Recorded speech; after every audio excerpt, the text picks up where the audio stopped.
What can we tell about the state of modern Britain following the recent arrest of Tommy Robinson? Tommy was filming innocently outside Canterbury Crown Court with the rebel media group, covering the trial of yet another Muslim gang rape, and as a result was hauled from his bed and arrested in front of his wife and terrified children at 4:30 in the morning. An action like this is redolent of the practices of the secret police in Nazi Germany or communist Russia. But sadly, if you go against the politically correct ideology of the British state today, it's now become a tool of the British police themselves. And make no mistake about it, this is a fully fledged totalitarian state in operation, and it's one which would be viewed with horror and dismay by the men and women who fought so hard against totalitarianism in the 20th century. And more shameful still is the reason behind this treatment of Tommy Robinson. There are two distinct worlds in Britain today. The first is the imaginary world projected via the government and media of a lovely, cuddly, multicultural Britain where we all get on wonderfully together. And the other is the reality of monocultural Islam creating havoc and trauma, which clearly our ruling elites would rather we never knew about, no matter the cost to the thousands of innocent non-Muslim natives. So Tommy exposes this reality in a blunt, no-nonsense manner, and has therefore become, as he puts it in the title of his best-selling book, an enemy of the state. Tommy exposes the truth about the lies and distortions of the state, so he must therefore be silenced. Tommy talks about issues which left liberals claim are of the utmost importance to them: women's rights, democracy, the rule of law, equality, gay rights, and the terrible harm committed against the young and vulnerable. And because of this, he is the liberals' #1 enemy. Now, this isn't normal. The hatred of Tommy by left liberals is pathological. He doesn't talk about a hatred of the other. He simply points out the all too predictable and horrific results about the greatest lie of modern times, which is that a barbaric 7th century ideology, spawned by a murderer, warlord, anti-democratic supremacist and a sex slaver, is always going to run into conflict with 21st century liberal democracies.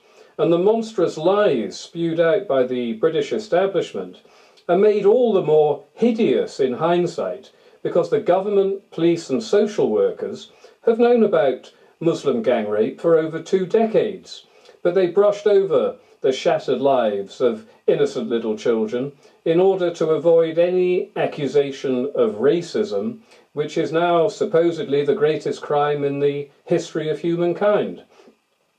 I suppose the police and government presumably feel some degree of shame for their part, their complicit part, in the gang rape of native British girls, but not as much as they should. And the reason they are persecuting Tommy now is simply because they feel they've done their little bit over Rotherham, which they'd now like to gloss over, put to bed and move on. But it wasn't just Rotherham.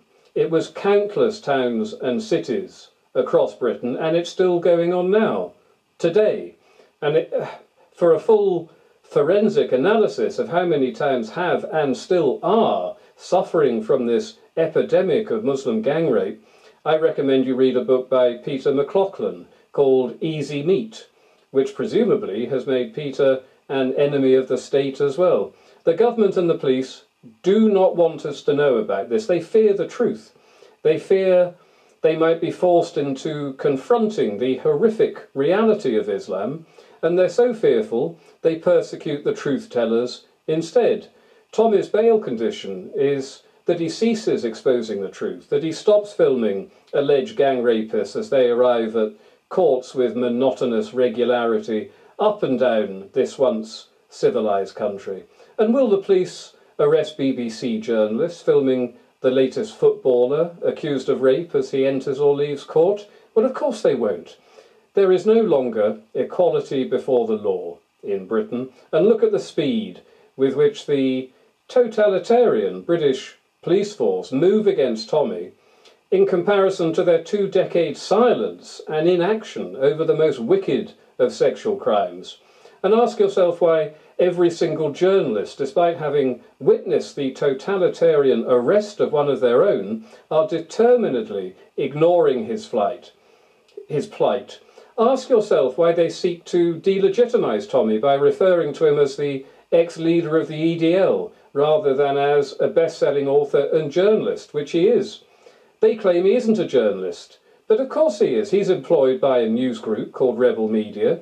He films and interviews people about events relevant to all serious news organisations. In reality, he is the essence of a genuine investigative reporter, and far more so than the soft-handed journalist within the mainstream media could ever hope to be. And ask yourself again why the armies of human rights activists and lawyers ignore Tommy's persecution but fall over themselves to represent Muslim terrorists and rapists.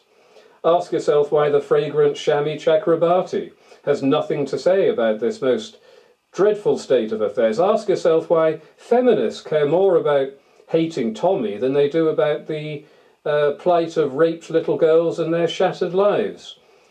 And on a final note, and this is aimed absolutely at the spineless, cowardly liberal journalists who dominate our shameful media, but do their bit to persecute a brave man whilst riding shotgun for totalitarian and brutal Islam. Have they never heard of the anti-Nazi Pastor Martin Niemöller?